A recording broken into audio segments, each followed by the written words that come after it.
Deep in the remote, jagged highlands of the Horn of Africa, sealed within Orthodox monasteries carved entirely from solid subterranean bedrock, lies a terrifying secret about the genesis of the human race. For centuries, the Western world has passively accepted a sanitized, fragmented, and fundamentally broken blueprint of human origins. You have been carefully conditioned to believe that Eden was a pastoral paradise, a peaceful, mythological garden where two naive mortals made a foolish, impulsive mistake with a piece of fruit. But the oldest, most uncorrupted texts of the ancient Middle East do not describe a petting zoo. They describe a high-dimensional staging ground, a cosmic fortified sanctuary pulsating with lethal divine radiation, heavily garrisoned by entities of fire and countless unblinking eyes. The Western biblical canon, aggressively curated, redacted and sterilized by early Roman and Byzantine councils, stripped the Book of Genesis down to a bare, incomprehensible skeleton. We are left with a fractured narrative in chapters 2 and 3 that raises far more unsettling questions than it attempts to answer. The Western mind is forced to accept gaping holes in the timeline, but the Ethiopian Orthodox Tewahedo Church, fiercely isolated from the political tampering of the European continent, refused to sever its ancient roots. They guarded an 81-book canon, preserving the ancient world exactly as it was recorded. Within this massive, untouched biblical vault exists the Book of Jubilees. While Western scholars arrogantly dismiss it as mere apocrypha, the Ethiopian tradition recognizes it as fully canonical, an uncompromised revelation dictated by the angel of the presence. And the third chapter of Jubilees violently shatters the Western illusion of the fall. It explicitly dictates that the first humans did not stumble into rebellion mere days after their creation. The text reveals a precise, chilling chronology. They dwelled securely within the borders of Eden for exactly 7 years. For 7 years they were not alone, blindly wandering among the animals. They operated intimately alongside celestial military and administrative hierarchies. They were instructed in the mechanics of creation directly by the angelic watchers, living inside a hyperdimensional architecture before the contagion of the serpent ever breached the perimeter. To understand what was actually lost when that perimeter was breached, we must completely abandon our modern English translations. When our minds process the word garden, we envision agriculture. We see a place of planted flowers and shallow rivers. But the ancient authors did not speak of agriculture. The original Hebrew root used in the earliest manuscripts is gan. This is not a botanical park. It translates conceptually to a heavily fortified enclosure, a secured, guarded perimeter, a walled fortress explicitly designed to keep something unimaginably powerful locked safely inside, or to keep something unimaginably dangerous violently locked out. Furthermore, the Ethiopian Book of Jubilees, chapter 8, verse 19, permanently reclassifies the geographical reality of our world. It explicitly states that the Garden of Eden is the Holy of Holies, the literal, terrifying dwelling place of the Lord on earth. Eden was not a forest. It was a primordial temple complex, situated on a massive, inaccessible cosmic mountain. The implications of this preserved Ethiopian truth are devastating to modern theology. If Eden was the original Holy of Holies, then the first man was not a naked gardener. He was the first high priest, operating within a divine nuclear reactor. He was surrounded by the cherubim. The ancient texts do not portray these beings as the soft-winged infants of Renaissance paintings. They were lethal, multi-dimensional enforcement entities, stationed at the threshold of the divine presence to execute anyone lacking the proper spiritual clearance. When the biological and spiritual quarantine was compromised by rebellion, the expulsion from Eden was not merely a judicial punishment. It was an emergency, chaotic evacuation. Had they remained in their corrupted, fallen state within the Holy of Holies, the sheer frequency of the divine presence would have instantly annihilated them. Look closely at the surviving texts written in Ge'ez, the ancient liturgical language of the Ethiopian highlands. In the Book of Enoch, specifically chapter 32, a text that only the Ethiopian church managed to salvage from the ashes of history, The prophet Enoch is taken on a terrifying aerial reconnaissance over the ruins of this ancient fortress. He physically observes the tree of wisdom. He does not describe a magical apple tree.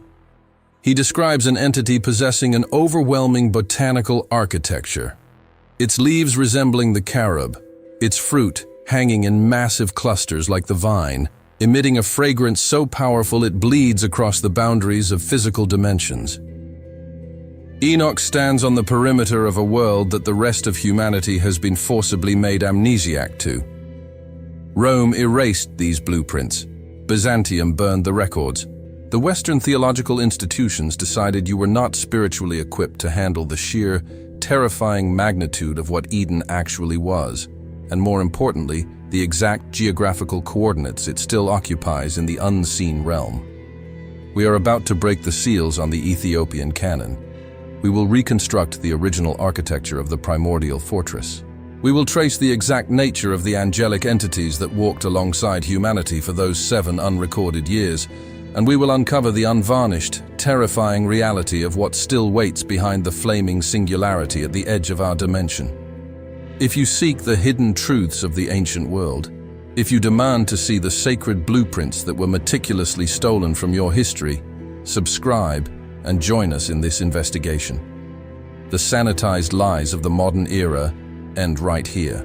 To comprehend the sheer magnitude of the deception forced upon the modern mind, we must first look at the architects of our ignorance. We must understand how the Western world was systematically blinded to the terrifying, multidimensional reality of its own origins. In the 4th century, the Roman Empire absorbed a radical, supernatural faith and aggressively sanitized it into a controllable tool for imperial statecraft. At the councils of Laodicea, Hippo, and Carthage, groups of men with distinct political and theological agendas effectively audited the supernatural out of existence. They curated a biblical canon designed for civic order. They discarded ancient texts that were deemed too mystical, too alarming, or too heavily populated by rebellious angelic entities and complex cosmic hierarchies. Rome required a religion of moral philosophy and manageable compliance, not a multidimensional war manual that exposed the chaotic mechanics of the unseen realm. They wanted a pastoral story of a man, a woman, and a snake.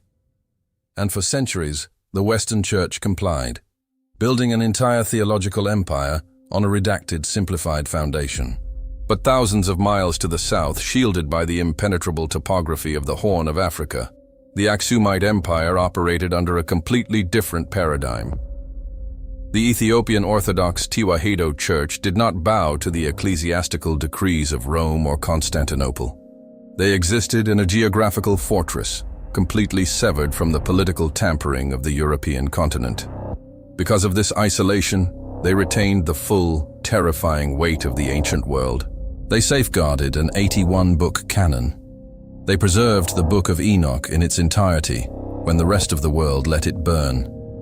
They protected the Book of Jubilees, an exhaustive, uncompromising text that fills the gaping, silent voids of the Genesis narrative. They kept the ancient Ge'ez manuscripts safely sealed within monolithic rock-hewn churches, guarding the unedited blueprints of cosmic history, while the West fell into a deep, engineered amnesia. When we break open these preserved texts and align them with the oldest Hebrew manuscripts, the Western fairy tale of a peaceful garden completely disintegrates. What emerges is the blueprint of an ancient Near Eastern cosmic temple. To understand Eden, we must first deconstruct the word itself. The Western mind equates a garden with agriculture, a place of leisure and botanical beauty. But the original Hebrew root used in the text is gan. This is not a park. In the linguistic context of the ancient world, it translates conceptually to a heavily fortified enclosure, a secured walled perimeter. It implies a boundary erected with aggressive intentionality, explicitly designed to keep something unimaginably powerful locked safely inside, and to keep the chaotic, unformed wilderness violently locked out. The prophet Ezekiel utterly destroys the flat, pastoral myth of Eden in the 28th chapter of his writings. When delivering a supernatural indictment against the dark entity operating behind the ancient king of Tyre, Ezekiel looks past the human monarch and directly addresses the spiritual architect of the rebellion. The text explicitly states, "You were in Eden, the garden of God. Every precious stone adorned you. You were anointed as a guardian cherub, for so I ordained you. You were on the holy mount of God. You walked among the fiery stones." This is the unvarnished reality that the modern church refuses to preach. Eden was not a meadow. It was a terrifying, elevated command center. Ezekiel explicitly identifies it as the holy mountain of God. In the theology of the ancient Near East, supreme deities did not reside in forests. They ruled from the summits of cosmic mountains, where the veil between the physical realm and the spiritual architecture was entirely permeable. The mention of fiery stones, the Abnei Esh, in the original Hebrew, suggests an environment of searing, lethal, divine energy. This was a high-voltage spiritual perimeter that required specialized biological and dimensional shielding simply to exist within it. The Ethiopian Book of Jubilees aggressively reinforces this temple architecture and shatters the conventional timeline of human creation. Jubilees chapter 3 records a meticulous procedural detail that was entirely erased from the Western biblical consciousness. It dictates that after the first man was formed from the dust, he was not immediately placed into the garden. He was kept outside, in the desolate land of his creation, for exactly 40 days. The woman, upon her formation, was kept outside the perimeter for 80 days. Western theology has absolutely no framework for this delay. But the Ethiopian text, steeped in the terrifying holiness of the ancient world, is perfectly clear. Eden was so holy, so utterly saturated with the absolute crushing presence of the Creator, that it operated under the strict, uncompromising laws of a temple sanctuary. You do not simply stroll casually into the Holy of Holies. The 40 and 80 days were periods of absolute ritual purification. Think of a deep-sea diver undergoing rigorous decompression protocols, or an engineer passing through a hyper-sterilized airlock before entering the exposed core of a nuclear reactor. The first humans had to be spiritually and biologically acclimated to the overwhelming frequency of the divine realm. If they had crossed the threshold of Eden before their purification was complete, the sheer radioactive holiness of the environment would have incinerated them on a molecular level. Once purified and brought inside the fortified perimeter, the purpose of humanity was established. Again, the modern translation degrades the narrative. When Genesis chapter 2 verse 15 describes God placing man in the garden, Western Bibles say he was put there to work it and take care of it. This is a catastrophic mistranslation that diminishes the first man into a mere groundskeeper. The original Hebrew text uses two very specific verbs, abad and shamar. In every other instance throughout the ancient Torah where abad and shamar are used together, they refer exclusively to the sacred martial duties of the Levitical priests guarding the tabernacle in the wilderness. The first man was not given a shovel or an agricultural mandate. He was given a priestly military commission to defend the perimeter of a cosmic sanctuary against unauthorized spiritual incursions. To understand the immense weight of this duty, we must understand the nature of his existence. Genesis states that humanity was made in the image of God. The original Hebrew word is tselem. To the modern mind, an image is a photograph or a reflection in a mirror. But in the ancient Near East, a tselem was a very specific, deeply political and terrifyingly powerful artifact. When a Bronze Age emperor conquered a distant territory, he could not be physically present there at all times to enforce his will. So, he would commission massive statues of himself, his tselem, and place them in the central temples of the conquered lands. The statue was not merely art, it was a legal and spiritual proxy. It carried the full, devastating authority of the emperor. Whoever insulted, damaged, or rebelled against the statue insulted the emperor himself, instantly inviting total military annihilation. God did not carve a statue of stone, wood, or gold. He forged a living, breathing tselem from the dirt of the outer courtyard, breathed the terrifying fire of his own spirit into its lungs, and placed it inside the Edenic sanctuary to assert his absolute, unyielding dominion over the physical plane. Humanity was the physical, biological anchor for the legal authority of the unseen God. This brings us to the catastrophic breach of the perimeter. The sanitized, traditional narrative asks you to believe that a literal, biological snake crawled out of the brush and engaged the first woman in a philosophical debate over a piece of fruit. This is an insulting degradation of the ancient text, a fairy tale designed for children. The Book of Genesis uses the Hebrew word nachash.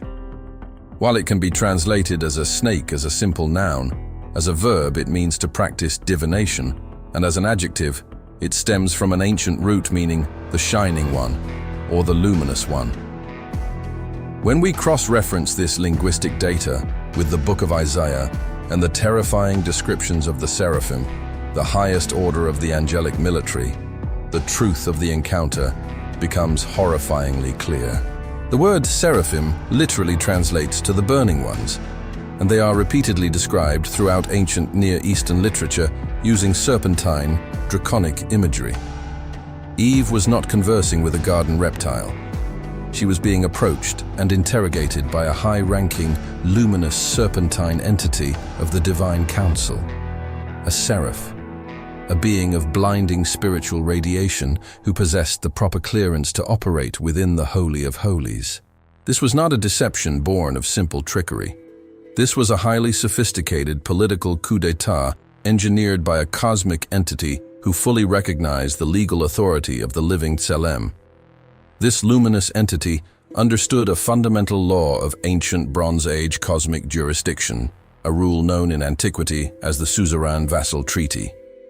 In these ancient legal covenants, a supreme emperor, the suzerain, granted conditional rulership of a territory to a lesser king, the vassal. If an adversarial foreign power could induce the vassal king to break the sovereign's treaty, the legal authority and dominion of the territory automatically transferred to the adversary. The Shining One did not care about the fruit. He wanted the legal dominion of the earthly plane. He was executing a calculated, flawlessly designed legal mechanism to hijack the geographical anchor of Eden, to rip the crown of authority off the living statue and place it upon his own head. The Ethiopian tradition, entirely unburdened by the rationalist obsession of the West, maintains this terrifying perspective. The fall of man was not a dietary infraction or a momentary lapse in moral judgment. It was an act of high treason of apocalyptic proportions. It was the signing of a catastrophic spiritual contract with an adversarial foreign power, executed directly within the command center of the sovereign God, according to ancient rabbinical traditions deeply echoed in Ethiopian mystic texts. The immediate consequences of this treason were biological and catastrophic. Adam and Eve were not naked in the sense of exposed biological flesh before the fall. The concept of nakedness in Genesis is a condition of the post-fall world. Before the breach, the texts suggest they were clothed in garments of light, an externalized, physical manifestation of the glory of God operating through their uncorrupted DNA. They possessed a luminous biological casing that allowed them to interact with the high-frequency environment of the fiery stones without being destroyed. The moment the legal contract of treason was initiated, the Spirit of God withdrew. The garments of light instantly collapsed. The localized biological shielding degraded in real time, and for the first time, they looked down and saw mortal, decaying animal flesh. They realized they were biologically naked, entirely vulnerable to the crushing, lethal holiness of the environment they were standing in. The fig leaves they frantically sewed together were not about modesty. They were a desperate, pathetic attempt to manufacture biological shielding against a divine radiation that was about to obliterate them. When the sovereign judgment finally falls, the expulsion from the mountain is absolute. God drives the humans out and places the cherubim at the east of the garden, along with a flaming sword flashing back and forth to guard the way to the tree of life. Again, the Western mind imagines two humanoid angels holding shiny metal swords at a wooden gate. But the ancient Hebrew terminology for the cherubim describes composite, terrifying entities. Part lion, part ox, part eagle, part human, covered entirely in unblinking eyes, operating like living, multi-dimensional siege engines of the divine court. And the flaming sword is translated from Lahat Cherub, which conceptually means a consuming, devouring flame that continuously turns upon itself. This was not a metal blade. This was a localized singularity, a rotating, impenetrable wall of localized plasma and pure divine judgment, permanently sealing the dimensional rift between the chaotic, dying earth and the inner sanctuary of the cosmic mountain. The mountain was permanently sealed. The living statues were exiled into the dust from which they were violently forged, carrying a terminal, genetic death sentence within their decaying biology. But the ancient texts hidden deep within the Ethiopian highlands hint at something far more disturbing than an empty, abandoned fortress. They suggest that the architecture of Eden did not simply vanish into the ether or dissolve into myth. It remained firmly anchored to the bedrock of our reality, operating just outside the spectrum of visible light, waiting in silent, terrifying, suspended animation for the blood of a new high priest to breach the perimeter once again. The question that terrified the early church, the question that resulted in the burning of thousands of manuscripts and the silencing of the ancient world, was not where Eden went. The question that terrified the early church, the question that resulted in the burning of thousands of manuscripts and the silencing of the ancient world, was not where Eden went. The truly horrifying question, the one that the Ethiopian Orthodox Canon forces us to confront, is what the fortress of Eden was actively doing while hidden in plain sight, anchored just behind the veil of our physical dimension. Western theology has conditioned you to believe that the garden was destroyed, washed away by the catastrophic flood of Noah, or simply dissolved back into the mythical ether from which it was supposedly conjured. But the ancient texts do not support this comforting illusion. The ancient texts suggest something infinitely more dangerous. They assert that the primordial cosmic mountain was never dismantled. It was quarantined. It was locked down, sealed behind an impenetrable dimensional barrier, and left fully operational, vibrating with lethal divine radiation upon the exact geographical coordinates it has occupied since the foundation of the earth. To comprehend the sheer, staggering reality of this quarantined zone, we must follow the one human being who was granted authorized access to view its perimeter after the fall. We must open the 24th and 25th chapters of the Book of Enoch. The Western ecclesiastical powers fought brutally to erase this text from human memory, but the Ethiopian highlands preserved it with uncompromising, fierce devotion. In these chapters, the antediluvian patriarch Enoch is physically extracted from our terrestrial frequency. He is escorted by the archangel Michael on a terrifying aerial reconnaissance over the forbidden topography of the ancient earth. He does not see a globe of inert rock and water. He is brought to a region where the physical crust of the planet intersects with the hyperdimensional architecture of the heavenly realm. Enoch records seeing a mountain range of fire that burns day and night. Beyond this perimeter of localized plasma, he observes 7 magnificent mountains composed entirely of precious stones. The middle mountain, he notes, reaches up into the heavens like the throne of God, composed of alabaster and wrapped in a geography of terrifying majesty. Enoch is not describing a metaphor. He is acting as a surveyor, a cosmic cartographer mapping the physical and spiritual overlay of the original Holy of Holies. He is standing at the edge of the Edenic perimeter, and it is here, amid this crushing, overwhelming display of divine engineering, that the Archangel Michael reveals the status of the Tree of Life. The angel explicitly informs Enoch that this central architecture, this fragrant, life-sustaining divine terminal, is strictly forbidden to be touched by any flesh until the Great Judgment. It was not destroyed. It was transplanted, secured, and heavily guarded. But Enoch's reconnaissance does not end there. In the 32nd chapter, he is taken further eastward, to the very edge of the great darkness, to the ruins of the outer perimeter. He physically approaches the Tree of Wisdom, the exact localized nexus where the luminous entity, the Seraph, initiated the catastrophic treason with the first humans. The early Roman Church desperately wanted this tree to remain a mythological apple tree, a child's fable meant to teach simple obedience. But Enoch's eyewitness testimony shatters this fragile narrative. He describes a structure of incomprehensible majesty and terrifying biological complexity. The original ancient languages do not describe a simple agricultural plant. The Hebrew root word etz, commonly translated as tree, carries a much deeper conceptual weight. Fundamentally, it signifies a spine, a central supporting pillar, the rigid structural core of a living system. This was not a botanical specimen providing snacks for hunter-gatherers. It was the central nervous system of the cosmic mountain. It was a biological data matrix. It was a localized terminal of divine omniscience. Enoch notes that its leaves resemble the carob. Its fruit hangs in massive, heavy clusters like the vine, but it is the fragrance that betrays its true nature. The scent is described as penetrating the fabric of reality, extending far beyond the physical perimeter of the garden. This fragrance was a localized radiation, an emission of pure, undiluted cosmic data. To eat of it was not merely to consume calories.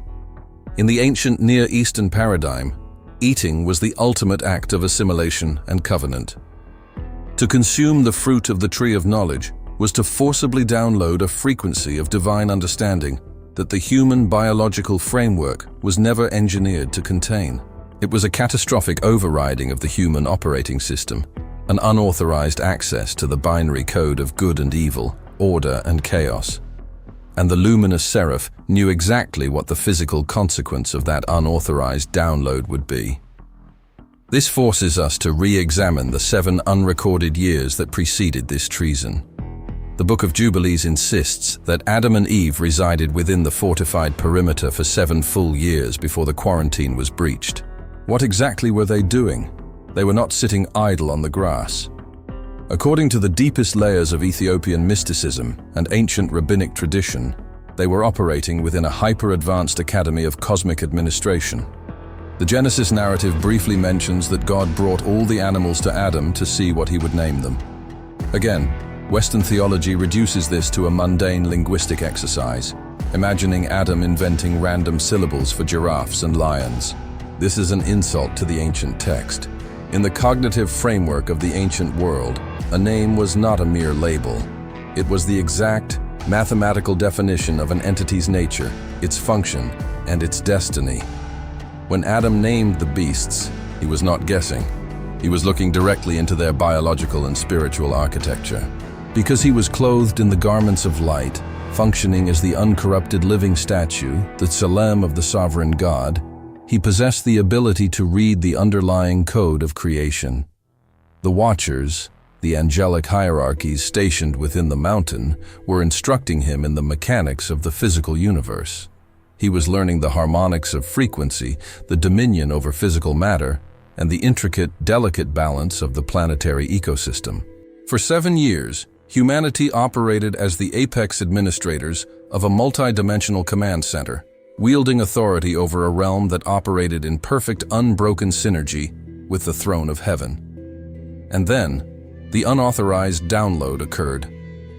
The legal contract of the earth was hijacked, the garments of light collapsed, and the biological and spiritual evacuation commenced. When Genesis chapter 3 verse 24 details the lockdown of Eden, it introduces the ultimate security apparatus. He placed at the east of the Garden of Eden cherubim, and a flaming sword which turned every way, to keep the way of the tree of life. If you wish to understand the severity of what was lost, you must understand the terror of what was stationed at the gate.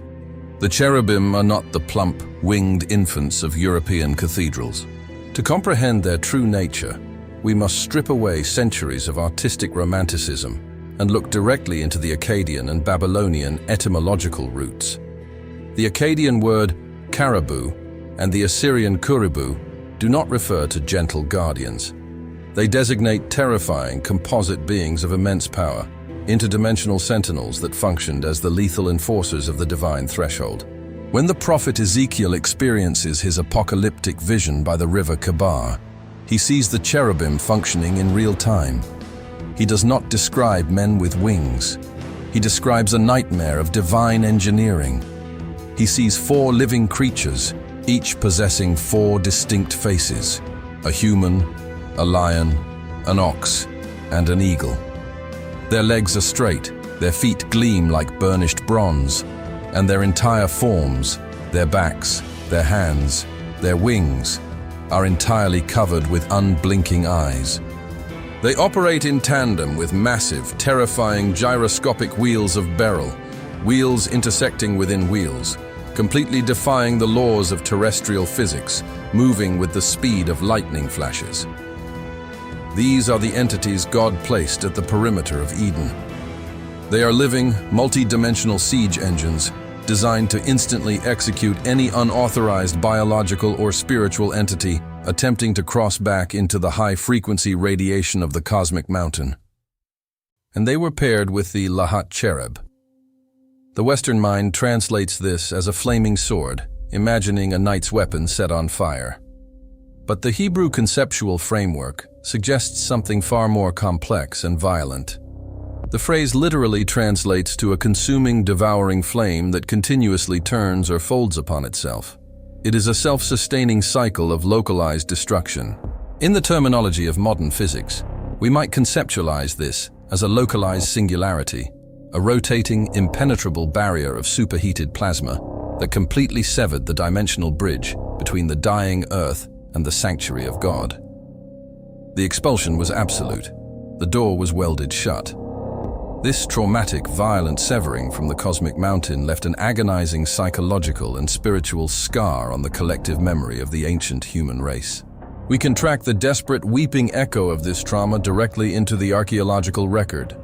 When secular historians look at the sudden, explosive rise of the Mesopotamian civilization, they marvel at the sudden appearance of massive, towering ziggurats in cities like Uruk, and the incredibly ancient city of Eridu. They view these structures as primitive architectural achievements. But theology and archaeology, when viewed through the uncorrupted lens of the ancient texts, reveal a much darker reality. The word ziggurat stems from the ancient Akkadian word zakaru, which means to build high or to protrude. These massive stepped pyramids were not tombs. They were not palaces for human kings. They were desperate, pathetic, and tragic attempts to artificially reconstruct the lost mountain of Eden. The ancient Sumerians and Babylonians retained a fractured ancestral memory of a time when humanity dwelled on a holy mountain, in a sacred garden where the gods communed directly with men. Having been violently locked out of the true high-dimensional sanctuary, humanity attempted to build their own access points. At the very top of every ziggurat was a small, heavily restricted sanctuary, a makeshift holy of holies, styled explicitly to mimic the localized dwelling of the divine. They planted artificial gardens on these terraces. They dug massive channels to surround their temples with water, desperately trying to recreate the four primordial rivers, the Pishon, the Gihon, the Tigris, and the Euphrates, that Genesis explicitly states flowed out from the subterranean depths of the Edenic mountain to water the earth. The city of Eridu, recognized by many archaeologists as the oldest city in southern Mesopotamia, was built around a massive temple dedicated to Enki, the Sumerian god of fresh water and wisdom. This temple was called the Abzu, the house of the subterranean deep. The Sumerian texts explicitly describe this location as a place of pristine purity, a location where a sacred tree grew, heavily guarded by terrifying composite entities. The architectural footprint of the ancient world is nothing but a frantic, obsessive attempt to build a ladder back into the quarantine zone. But every brick laid in the plains of Shinar, every artificial mountain erected in the dust, was a monument to humanity's absolute failure to breach the singularity of the rotating flame. The true cosmic mountain remained inaccessible, cloaked in multi-dimensional silence. The consequences of this exile were not merely geographical. The curse pronounced in Genesis chapter 3 fundamentally altered the thermodynamic and biological laws of the physical universe. When the sovereign God confronts the fallen Tselem, he does not curse Adam directly. He curses the ground. Cursed is the ground because of you. Through painful toil, you will eat food from it all the days of your life. It will produce thorns and thistles for you. The original Hebrew word used for ground is Adamah, There is a profound, tragic linguistic lock between Adam, the man, and Adamah, the earth from which he was violently extracted. They were meant to operate in perfect symbiotic resonance. Adam was supposed to be the frequency generator, the high priest channeling the life-giving radiation of heaven directly into the soil. But with the legal transfer of authority to the luminous seraph, the earth was plunged into a state of spiritual and biological decay. The concept of entropy was introduced into the system. The Adamah became hostile to Adam. The soil would no longer willingly yield its strength. It had to be violently conquered through agonizing labor, sweat, and blood. The thorns and thistles are not just agricultural nuisances. They are the physical manifestation of a corrupted planetary matrix. The entire ecosystem was weaponized against the fallen priests.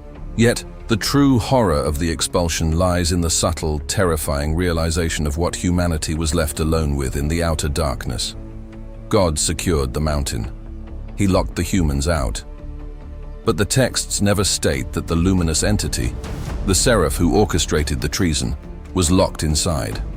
The sovereign judgment cast the adversarial Shining One down into the dust, alongside his new, legally acquired subjects. The quarantine of Eden was not designed to keep the devil locked in. It was designed to keep humanity locked out, trapped in a decaying, finite sandbox with an apex, hyperdimensional predator who now held the legal title deed to their reality.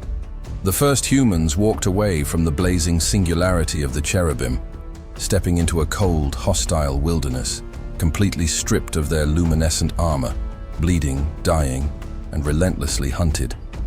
And as the fractured, traumatized generations multiplied outside the gates, the spiritual warfare escalated from deceptive legal contracts to overt biological invasion. The uncorrupted Ethiopian texts warn us that the tragedy of Eden was only the opening skirmish. The Watchers who remained loyal to the divine court stayed behind the flaming sword. But there were other entities, angelic factions operating in the heavenly realms, who looked down from the outer orbits and saw the vulnerable, unprotected daughters of the fallen high priests wandering in the dust.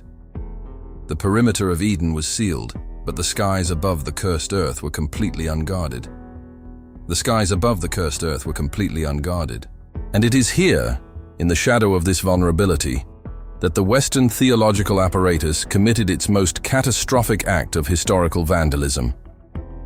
They encountered a paradox so terrifying, so fundamentally disruptive to their sanitized civic religion, that they chose to systematically rewrite the origins of human conflict.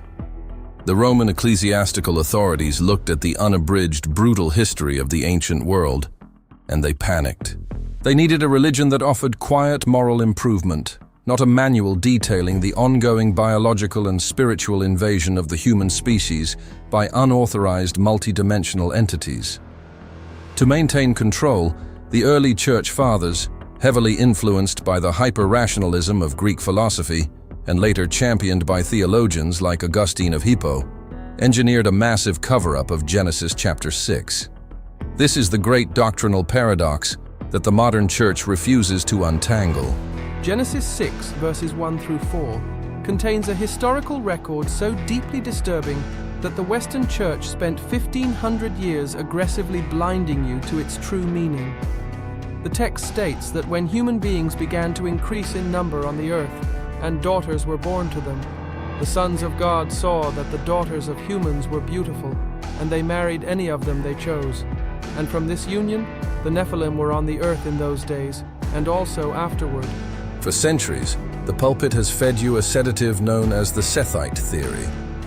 You have been told that the sons of God were merely the righteous human descendants of Adam's son, Seth, and the daughters of men were the wicked human women from the lineage of Cain. According to this fabricated narrative, these two human tribes intermarried, and their offspring were just ordinary, perhaps slightly wicked, human children. This is a theological lie. It is a desperate, pathetic attempt to domesticate a cosmic horror story. It collapses instantly under the crushing weight of Hebrew etymology and the unanimous consensus of ancient Second Temple Judaism. The original Hebrew phrase translated as sons of God is Bnei Ha-Elohim. Throughout the entire uncorrupted text of the Old Testament, this exact phrase is never once used to describe mortal human beings. In the Book of Job, chapters 1, 2, and 38, the Bnei Ha-Elohim are explicitly identified as the divine council, the angelic host presenting themselves before the throne of the Almighty, the very entities who shouted for joy when the foundations of the earth were laid long before a single human being existed. They are direct, unmediated creations of the divine fire. To claim that the Bnei Ha-Elohim in Genesis 6 are merely human men is a severe linguistic distortion, an insult to the absolute precision of the ancient Hebrew authors. The Ethiopian Canon, preserving the Book of Enoch and the Book of Jubilees, obliterates the Sethite theory with devastating clarity. It reveals the exact coordinates, the exact names, and the exact legal mechanics of the second great cosmic rebellion. The Watchers, the Erin in Aramaic, were a specific class of angelic administrators. They were not stationed at the perimeter of Eden. Their jurisdiction was the atmospheric heavens, assigned to observe the development of the exiled human race. But observation turned to covetousness, and covetousness metastasized into a highly calculated, treasonous military operation. The Book of Enoch, chapter 6, meticulously records the breach. 200 of these high-ranking multidimensional entities, led by an apex predator named Semjaza, made a terrifying, legally binding decision. They did not simply fall by accident. They organized a mutual pact of mutual destruction. They gathered at the summit of a very specific, physical, geographical anchor. They descended upon the peak of Mount Hermon, a massive, imposing bedrock straddling the modern borders of Syria and Lebanon. The geography here is not incidental. The very name Hermon derives from the Hebrew root word charam, which means a devoted thing, or a thing strictly dedicated to destruction and absolute banishment. It is the exact linguistic equivalent of placing a quarantine seal on a biological weapon. Upon the freezing, jagged summit of Mount Hermon, these 200 watchers swore a binding oath. They entered into a blood pact, binding themselves with mutual imprecations, effectively severing their own connection to the divine frequency of the heavenly throne. This was not a moment of weakness. It was a localized, highly coordinated invasion. They willfully stepped across the dimensional boundary, compressing their hyperdimensional architecture into biological, physical avatars. They materialized into the heavy, decaying density of the terrestrial plane with a single, horrifying objective: the genetic hijacking of the human race.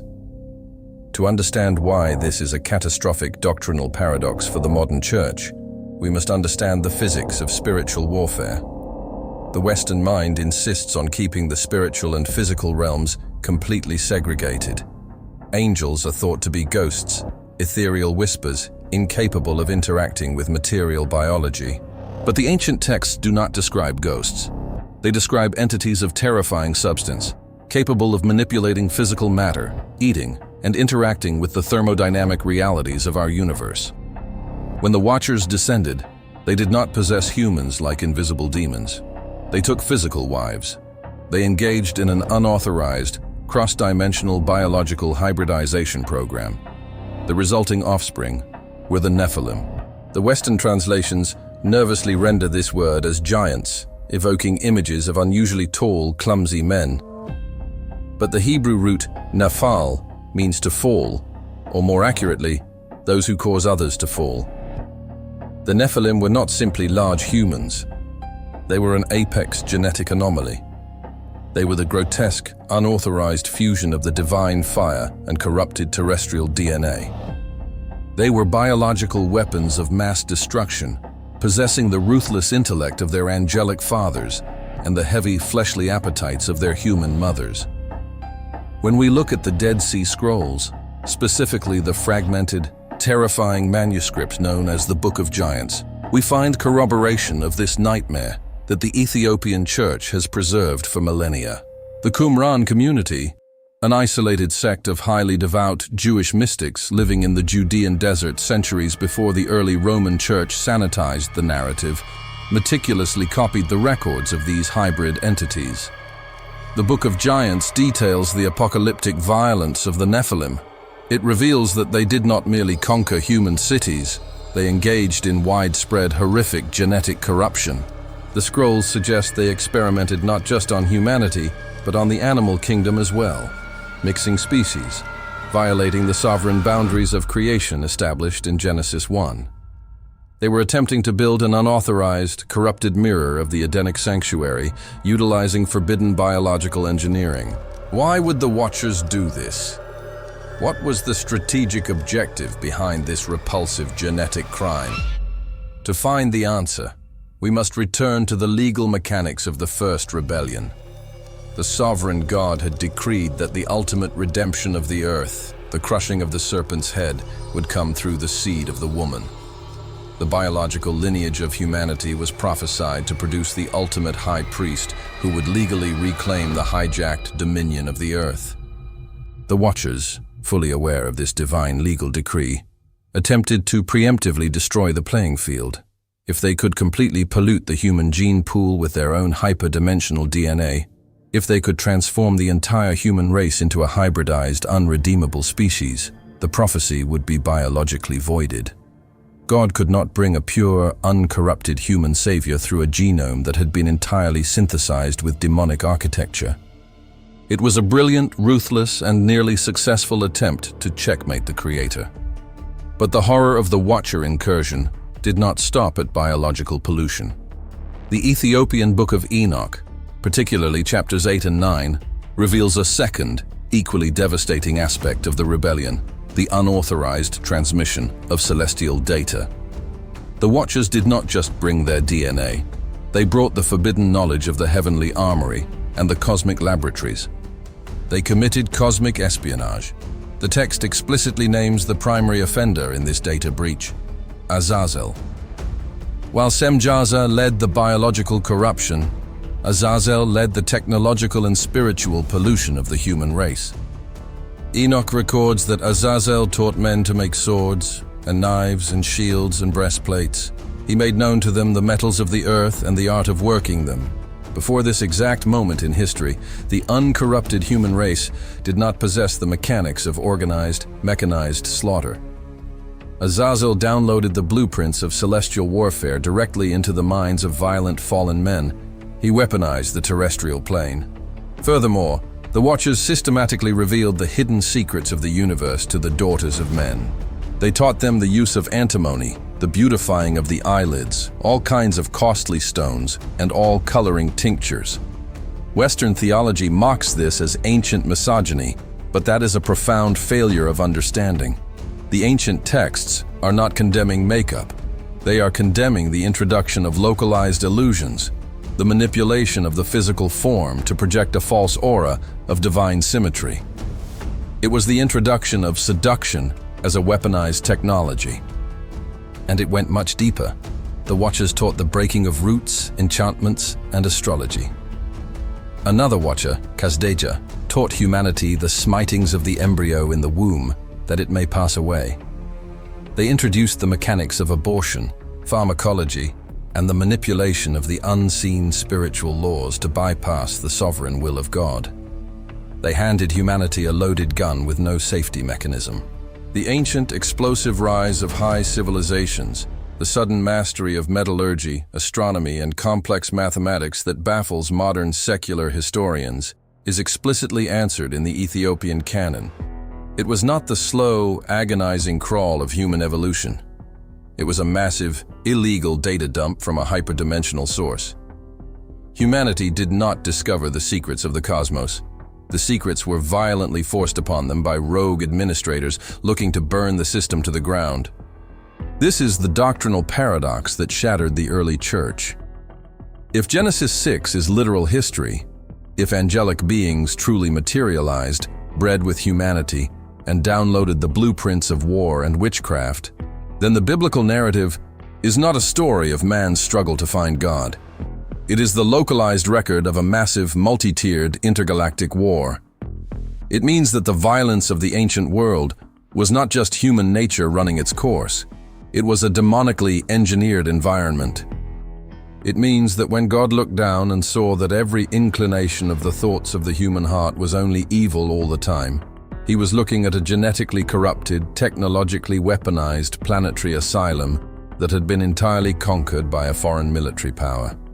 The early church fathers, steeped in the neat, orderly philosophies of Plato and Aristotle, could not stomach this chaotic, sci-fi reality. Augustine demanded a rational, clean theology. And so, the decree went out. The Book of Enoch was suppressed. The Book of Jubilees was marginalized. The Book of Giants was left to rot in the caves of the Dead Sea. The B'nai Ha-Elohim were administratively demoted to mere human beings. The Nephilim were reduced to tall men.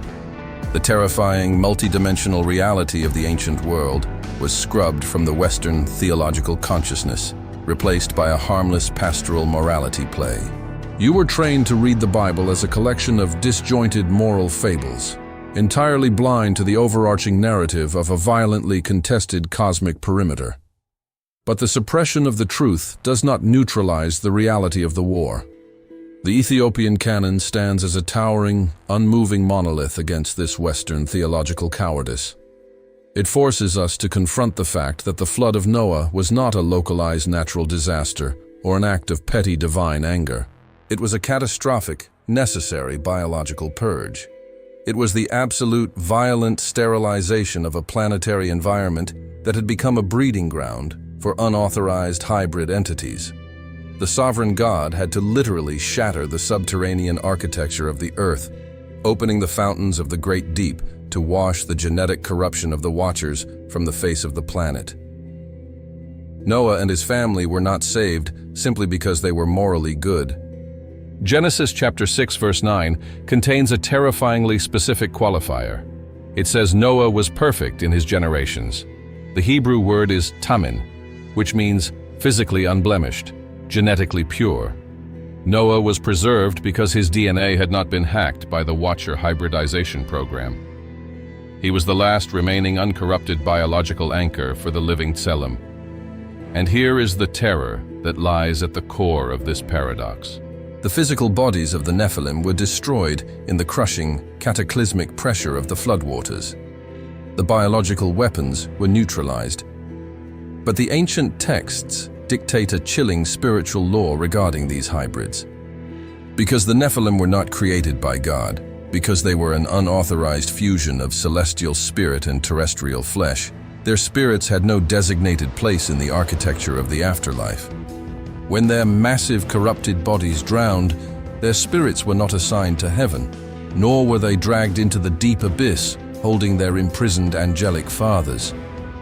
The Book of Enoch explicitly states the fate of these disembodied hybrid spirits.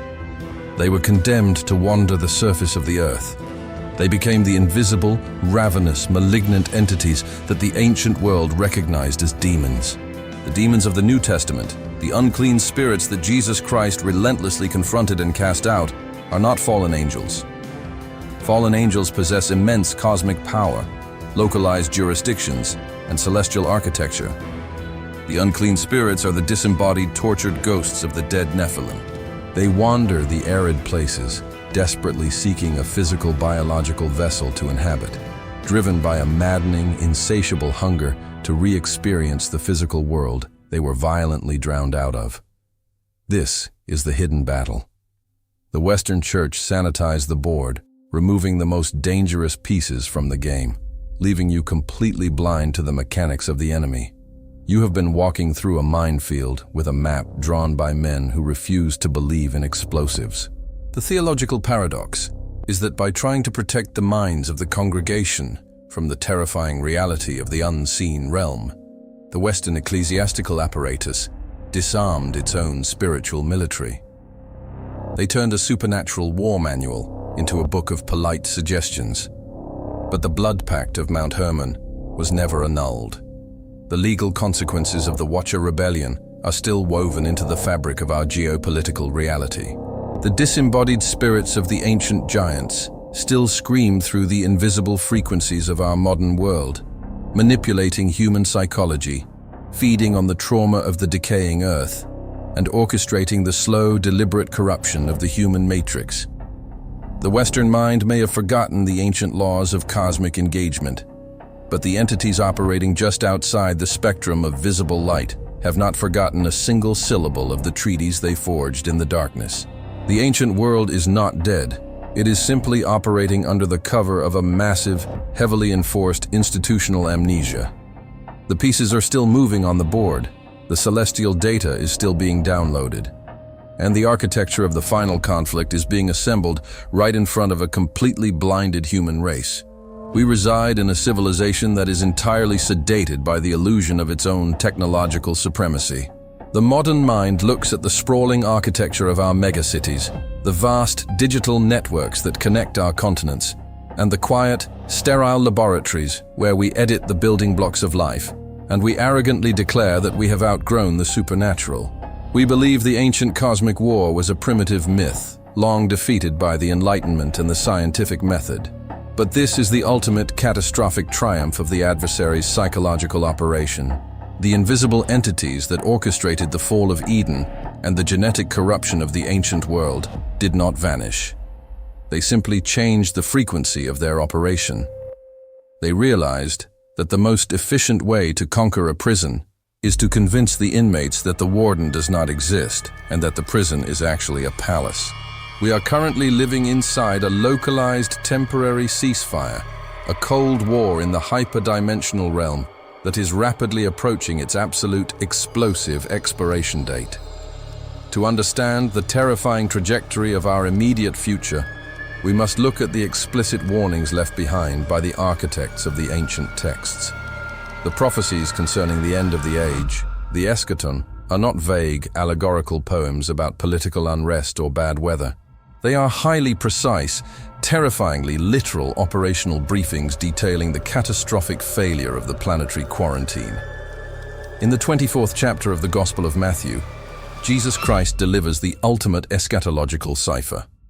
He states clearly, "As it was in the days of Noah, so it will be at the coming of the Son of Man." For centuries, the Western theological apparatus has desperately tried to domesticate this verse. Sunday school teachers and modern pastors will tell you that Christ simply meant people were busy, eating, drinking, and ignoring God right up until the end. This interpretation is a profound, almost criminal degradation of the text. The days of Noah were not defined by dinner parties and marital ceremonies. The days of Noah were defined by an apocalyptic genetic invasion. When Christ explicitly anchors the conditions of his return to the era of Noah, he is pointing directly back to the dark, horrifying narrative of Genesis chapter 6. He is issuing a massive, undeniable warning that the exact same mechanics of the Watcher Rebellion will be deployed in the final act of human history. The end of days will not merely be a time of moral decline, it will be an era of unauthorized, multidimensional hybridization. It will be the final, desperate attempt by the adversarial forces to completely pollute the human genome, to completely eradicate the uncorrupted Selim, the image of God, from the biological architecture of the earth before the sovereign high priest can return to reclaim the hijacked perimeter. This return to the ancient genetic corruption is not a fringe theory. It is violently woven into the deepest prophetic visions of the Old Testament. In the second chapter of the Book of Daniel, the prophet interprets the terrifying dream of the Babylonian king Nebuchadnezzar. He sees a massive, towering statue representing the succession of human empires. The head is gold, the chest is silver, the thighs are bronze, and the legs are solid iron. But it is the feet of the statue, the final apocalyptic empire operating at the very end of chronological time, that presents a horrifying biological paradox. The feet are a mixture of iron and miry clay, a material that is terrifyingly strong, fused with the brittle organic dust of the earth. The Western Church reads this as a mere political alliance that fails to hold together. But the original Aramaic text exposes a far more sinister reality. In verse 43, Daniel explains the nature of this final kingdom using the Aramaic word Arab, which conceptually means to weave together, to inextricably mingle, or cross-pollinate. The text explicitly states, "They will mingle themselves with the seed of men." You must stop and ask yourself a terrifying logical question. If the seed of men represents humanity, The biological descendants of Adam forged from the clay. Who exactly are the they? Who is the iron? The entities mingling themselves with human DNA in the final empire are not human. The Book of Daniel is prophesying the exact same interspecies, hyperdimensional genetic intermingling that triggered the flood of Noah. We are currently watching the infrastructure for this prophecy being built in real time. Under the guise of transhumanism, biometric integration, and the aggressive alteration of the human operating system, humanity is once again being prepared to upload foreign, unauthorized data into the sanctuary of the human body. The iron is preparing to mingle with the clay, and the modern church is completely blind to the biological warfare happening right in front of them. But the prophetic consequences of the ancient texts go far beyond the corruption of our biology. They point to the literal, physical unraveling of the subterranean containment systems established millennia ago. The Ethiopian Book of Enoch, the text the Western world tried so desperately to burn, provides the exact chronological blueprint for this terrifying release. In the 10th chapter of Enoch, the sovereign God issues a mandate to the archangel Michael regarding Semjaza and the rogue watchers who descended upon Mount Hermon. The angel is ordered to bind them fast under the hills of the earth for 70 generations until the day of their judgment and of their consummation. This is not a metaphor. The ancient world understood that the earth is not just a ball of rock. It possesses a hyperdimensional subterranean architecture. It serves as a maximum security containment matrix for cosmic entities of unimaginable power. The Apostle Peter, a fisherman who was intimately aware of these ancient Jewish mystic texts, validates this Enochian reality in his second epistle. When describing the punishment of the rebellious angels, Peter reaches into the darkest, most terrifying corners of ancient vocabulary and uses a word found nowhere else in the entire biblical canon. He uses the Greek verb tartaru. He states that God cast them down to Tartarus and delivered them into chains of darkness. In the ancient conceptual framework, Tartarus was not the common grave of human souls. It was the deepest, most crushing abyss of the underworld, a specialized, hyperdense prison explicitly designed to hold rogue, immortal titans who had waged war against the throne of heaven. These entities, the original architects of human weaponization and genetic witchcraft, have been languishing in a state of absolute sensory deprivation, bound in chains of impenetrable darkness beneath the crust of the earth.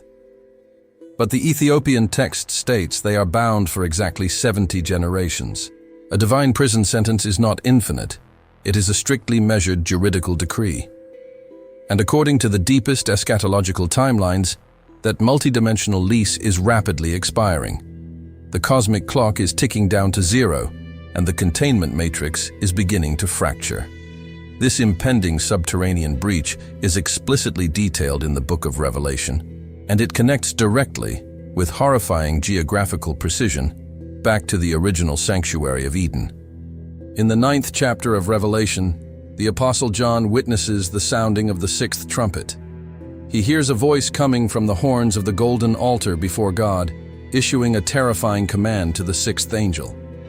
The command is to release the 4 angels who are bound at the great river Euphrates. We must pause and absorb the absolute, devastating weight of this geography. Why the Euphrates? Why are the most lethal, apocalyptic entities in the entire biblical narrative anchored to this specific river in the Middle East?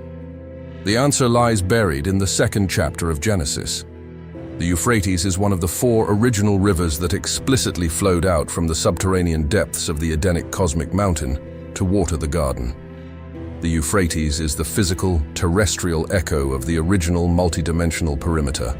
It is the exact geographical anchor where human rebellion was fully weaponized during the building of the Tower of Babel. And it is the exact location where the sovereign God established a localized quarantine seal to hold back the darkest forces of the heavenly rebellion. When the modern news cycle reports that the Euphrates River is historically drying up, secular ecologists point to climate change, upstream dams, and agricultural mismanagement. But the theologian operating with the uncorrupted ancient texts sees something entirely different. The drying of the Euphrates is not merely an ecological crisis. It is the physical, tangible manifestation of a hyperdimensional seal evaporating in real time. As the physical water recedes, the spiritual barrier degrades. The entities bound at that specific coordinate are not human armies. Revelation explicitly states they were kept ready for this very hour and day and month and year to execute a biological purge that will instantly eradicate a third of the human population. They lead an army of 200 million composite, nightmarish entities that defy any conventional military description. They wear breastplates of fiery red, dark blue, and yellow as sulfur, riding beasts with heads like lions, breathing out localized plasma, fire, and smoke. This is the undoing of creation. This is the flaming sword of the cherubim turning outward. The entities that were locked out of the garden, the disembodied spirits of the Nephilim that have wandered the arid wastelands for millennia, and the apex demonic warlords bound beneath the earth, are all converging on the collapsing perimeter of our reality. The Book of Revelation is the systematic, agonizing dismantling of the physical universe, engineered to smoke out the adversarial forces that hijacked the legal dominion of the earth. The sky will recede like a scroll being rolled up. The dimensional veil that protects our fragile, three-dimensional consciousness from the blinding, radioactive reality of the unseen realm is going to be violently torn away. Humanity is currently sleepwalking toward a localized singularity. We are obsessed with our political elections, our economic systems, and our digital entertainment, completely unaware that the ground beneath our feet is a degrading containment grid, holding back the architects of the ancient apocalypse. The Uncorrupted Ethiopian Bible does not offer us a comfortable pastoral exit strategy. It warns us that the cosmic mountain of Eden is returning, but it is not returning as a peaceful garden. It is descending as a massive, fortified architecture of absolute, uncompromising divine judgment. The period of grace, the long, silent pause where the heavens seemed inactive and the earth seemed safely secular, is drawing to a terrifying close. The entities of fire and countless unblinking eyes are taking up their positions. The seals are cracking, and the dark, suffocating reality of what waits on the other side of the veil is already beginning to bleed through the cracks of our dying world. The modern human psychological defense mechanism is a masterpiece of collective self-deception. We have manufactured a thoroughly domesticated deity. We treat the creator of the multi-dimensional cosmos like a celestial therapist, a benign, passive grandfather whose only cosmic objective is to ensure our emotional well-being, our financial stability, and our personal fulfillment. This is a fatal, catastrophic theological delusion. The uncorrupted texts of the ancient world do not present a safe God. They present an entity of such overwhelming radioactive holiness that to simply stand in his unmediated presence is to invite instantaneous biological and spiritual annihilation.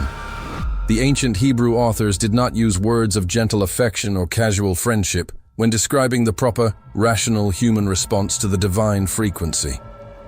They used the specific Hebrew root word, yirah. The modern sanitized church loosely and dishonestly translates this word as reverence or respectful awe, desperately trying to soften the blow for a fragile audience. But the deep etymological root of yirah is a primal, shivering, existential terror. It is the absolute paralyzing dread experienced by a finite, decaying creature when it suddenly realizes it is standing directly in the crosshairs of an infinite, sovereign, apex predator.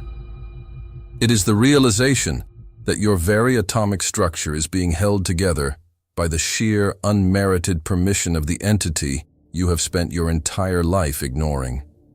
When the dimensional veil finally collapses, the entities we have investigated, the rogue watchers, the ravenous disembodied spirits of the Nephilim, the demonic warlords bound beneath the evaporating Euphrates, will not be your primary concern. The ultimate terror of the eschaton is not the devil.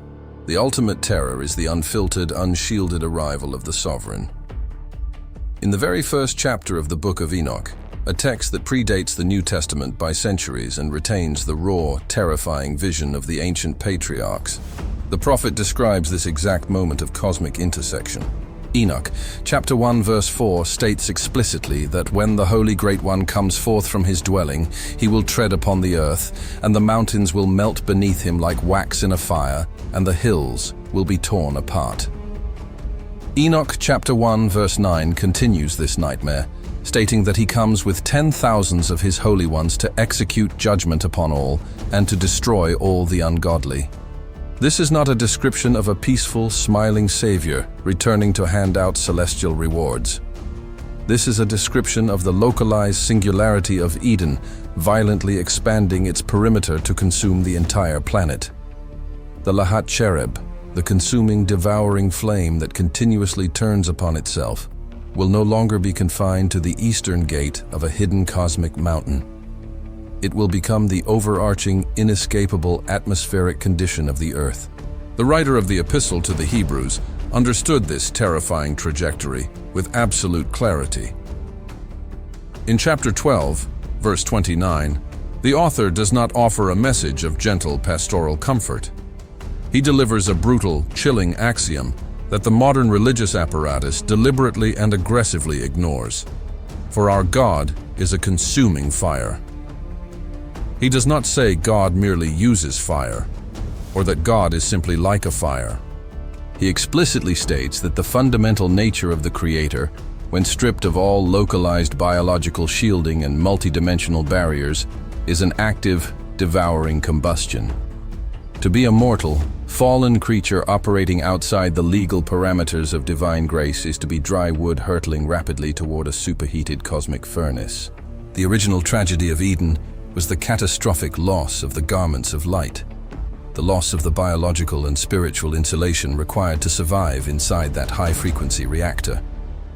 And the brutal reality of our present existence is that, biologically and spiritually, we are still standing naked in the freezing outer darkness.